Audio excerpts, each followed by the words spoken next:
Let's begin with COVID-19 and the government's role in keeping the virus under control while loosening restrictions and reopening the economy. Vital to that, of course, is the ability to contact and trace known cases. But where is the government's contact tracing app? It was supposed to launch in Ontario 2 weeks ago and be made available to all Canadians shortly after. Premier Doug Ford was asked about the delay earlier.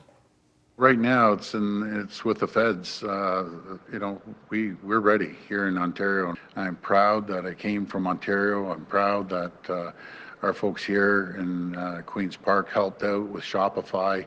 I'm just grateful for Shopify stepping up and helping us out and supporting this app. I think it's important that we have it, but we're just waiting for the green light from the federal government. As you heard there, Premier Ford is pointing to the federal government for answers, so we've reached the health minister to ask ourselves. Patty Hajdu is the Minister of Health. She joins us from Thunder Bay. Hi, Minister Hajdu. Welcome back to the program. Good to see you. Nice to see you too, Vashti. The Premier just said there the holdup with the contact tracing app, Minister, is with your government. It was supposed to be ready to launch 2 weeks ago on July 2nd. What is the holdup? What's taking so long? Well, first of all, I just want to be really clear that this is not necessarily a contact tracing app, but more an app to help Canadians get notifications about whether or not they've personally been in contact with someone who has been diagnosed with COVID-19. The contact tracing that's happening at the provinces and territories is ongoing, and we've been supporting the provinces and territories, as you know, with any kind of excessive capacity issues that they might have in particular outbreaks. This app, though, will be really important for Canadians to download and use on their phones as a way to keep track of whether or not they've come into contact with anyone who's been diagnosed with COVID-19. So in order to do that, in order to have the confidence of Canadians, we want to make sure that it's working well and that all the bugs are worked out. And in fact, that's exactly what's happening right now. The programmers are making sure that the code is working properly, that there isn't going to be any kind of starts and stops like we've seen in other countries where people have unveiled apps that end up having to be updated almost immediately. We want to make sure that this is ready to go and that we can confidently present it to Canadians in a working state. So if it's just fixing the bugs, what is the anticipated timeline? As soon as possible, I'm hoping. I'm not a programmer, so I don't even really have a full comprehension of how difficult coding is and how difficult that is. But I will say that they're user testing it now, and I would hope that we're going to have it in the next coming weeks. It's something that I think, again, is really important, and I would echo the Premier's comments that it's important, especially as provinces and territories open up their economies and we start to see more mobility amongst Canadians. How it'll work is people will need to download the app. The more of us that use it, and the more of us that turn the app on, the better effectiveness it will be for all Canadians. So we'll be excited to announce when it's available on the Google and Apple stores. In other instances, Minister, of apps in other jurisdictions, there have been privacy concerns. And in fact, I remember when the Prime Minister announced the launch or the potential launch of this one, he did say that the Privacy Commissioner was consulted on it. At the same time, the Privacy Commissioner said basically they were waiting on more information. They said they are waiting necessary information, and until such time as we receive it, we have not provided our recommendations to the government. We're working diligently and responsibly to develop that advice. Did your government wait too long to get that advice? And is that delaying things too? Like, has the Privacy Commissioner actually signed off on those concerns that Canadians and others have expressed? No, that's not my sense at all from the information I'm getting from the department. It really is about just what I said, that we want to make sure the app is working properly. We are working in full participation with the Privacy Commissioner. And as a matter of fact, the Prime Minister said time and again that he understands privacy is of most important to Canadians. And I understand as a health minister, if people don't feel that their privacy is protected, there's less likelihood that they're going to use the app. And that's why we've been so collaborative with the Privacy Commissioner and have indicated to the developers and to all the partners that are working on this app that privacy has to be the first consideration, because ultimately we want people to be using this app. And if people feel in any way that their privacy is at risk, they will not. We know this from usage, data usage and research usage. And so research data. Right, gotcha. I just want to be clear, though, because at the time on June 18th, the recommendations from the Privacy Commissioner had not been supplied, according to the Commissioner, to the government. Do you have those recommendations in your possession now?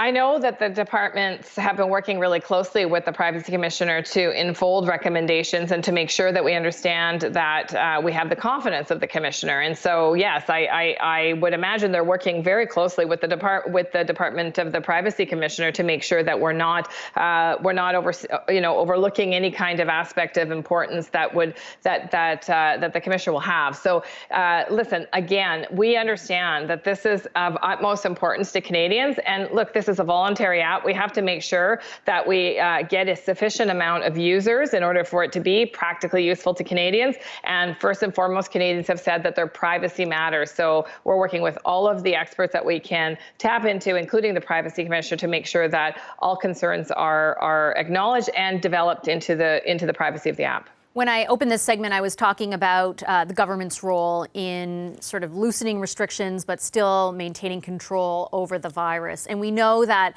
one of the areas, particularly in Ontario, where the virus has not been as successfully mitigated is within the Windsor-Essex area, for example, or other areas of Ontario in migrant worker communities, and in particular on farms. And so I do want to ask you about the federal government's role there. A group that we've spoken to a few times on this program, the Migrant Workers Alliance for Change, said today that they have heard that the government is set to unveil new policies for migrant workers in the coming days. The major policy that they have been advocating for is to grant those workers permanent residency. Will your government be doing that?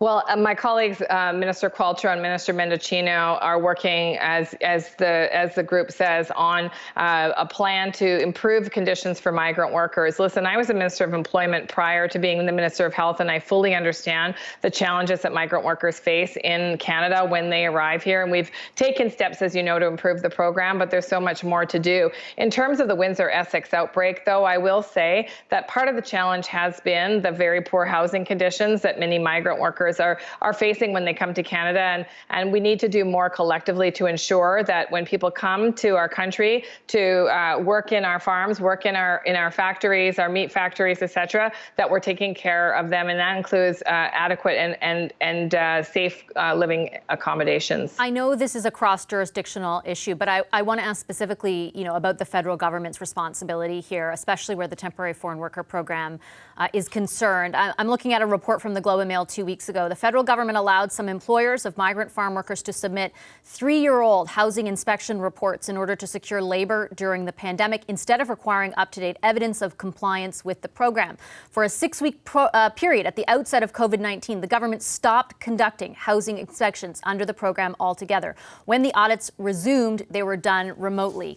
No farm has been said that they're in contravention of the investigations that have been launched based on the complaints. What level of responsibility does your government bear for the rate at which this virus moved through those communities? Well, I think there's enough blame, if you will, to go around at all levels of government. I will say that it's important for us at the federal government to make sure that we take our responsibilities seriously. And I have to say, as a Minister of Health, I personally was disappointed to find out that farms were allowed to use really outdated, I would say, records of housing. I know that oftentimes housing does remain static, but nonetheless, I think it's appropriate to ensure each year that the housing is up to standards that we would expect for the safe conditions for migrant workers. In terms of conditions, though, that accelerated the spread in Windsor-Essex, I'll point to other provinces and territories that haven't seen those same problems. And, the province also has a responsibility to make sure that, for example, people who are testing positive with COVID are not out working in fields. So it was very important that Minister Elliott and I worked together to solve that problem. We spent quite a number of hours over the last several weeks working together to make sure that we got to the root of the problem. We addressed the concerns that were preventing people, both farmers and workers, from testing and from ensuring that they knew what kind of outbreak they were dealing with, and supporting the local communities to isolate folks that were positive. And I think that's gone a long way to reduce the outbreak. Yeah, I'm not in any way trying to take away from the province's responsibility here, too. I've had the Minister McNaughton on and very much asked him specifically around, for example, workers testing positive and the policy that allows them to keep working, along with a number of other things that they didn't do. But you're the federal minister in charge. The TFW program, the temporary foreign worker program, is of federal responsibility. responsibility. What assurances can you provide Canadians that those mistakes around inspections and around what the farms were allowed to submit will no longer happen going forward? Like, what safeguards are in place? Well, I think, as you've heard other speakers say, I mean, Minister Qualtrough and Minister Medicino are both seized with improving the program. This is a really important program, as you know, for our food security, for the farms that rely on that labor, and for the communities themselves. But we have to be sure that we're protecting people when they come to our country to perform that important labor.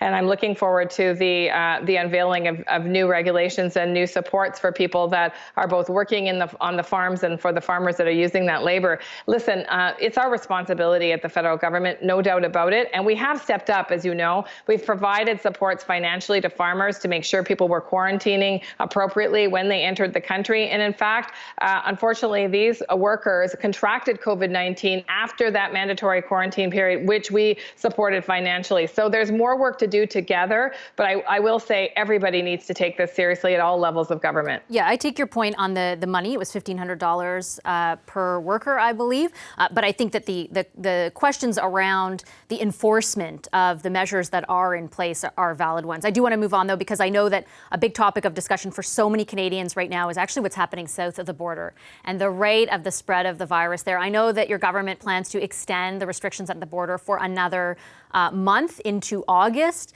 Are you of the mindset that this is going to continue? We've had epidemiologists on the show saying this will likely last at least until the end of the year. Is that fair? I think it's fair to say that the outbreak in the United States isn't going away anytime soon. What we do know about this outbreak is if you lose control of an infection or an infected area in big ways like that, it gets really hard to pull it back. That's why in Canada, we've worked on making sure that we can really tamp out those outbreaks very quickly. And that's why it's so important that provinces and the federal government, along with municipalities, work so closely. In fact, the work that I'm doing right now is ensuring we have a sort of a rapid response team, so that no matter where that outbreak happens in Canada, we can get at it very quickly. So I think the experts are right. I think it's going to take some time in the United States for them to get a handle on the outbreaks that are happening so widely across the country. As you know, contact tracing takes a lot of time. So for example, one infected person could have infected 9 other people in the community, even more in some cases, depending on the outbreak. And you have to track all those people and all those contacts. So it's a lot of work to contain an outbreak. And there also has to be supports for people to isolate once they are actually testing positive. So I'll just say there's a lot of work ahead of the United States in terms of those large outbreaks, and that's the kind of thing we're trying to avoid here in Canada. Are there discussions in Cabinet about moving away from the model of extending it every 30 days and instead extending it for a longer period? I think the discussion around Cabinet is ensuring that we can continue our good relationship with the United States while also having restrictions at the border for non-essential travel. We know that so much of our trade happens with the U.S., 70% of it, as a matter of fact. So it's a very important trading partner for Canada. Many jobs rely on that cross-border trade. And so I want to thank my colleagues actually for being able to negotiate this in such a reasonable way with their counterparts in the United States. And so I'm happy that it's rolling over to August 21st. I think many Canadians are, but we'll have to be thoughtful about how we proceed and make sure that we protect Canadian jobs and the economy as we do so, with always having the health of Canadians first and foremost. I understand balancing those concerns, but do you, as the health minister here, want to see a longer extension of the restrictions at the border? Like, do you think we should be moving to a different model? I think that as the health minister, I want to make sure that whatever we're doing at the border reduces the risk of importation cases.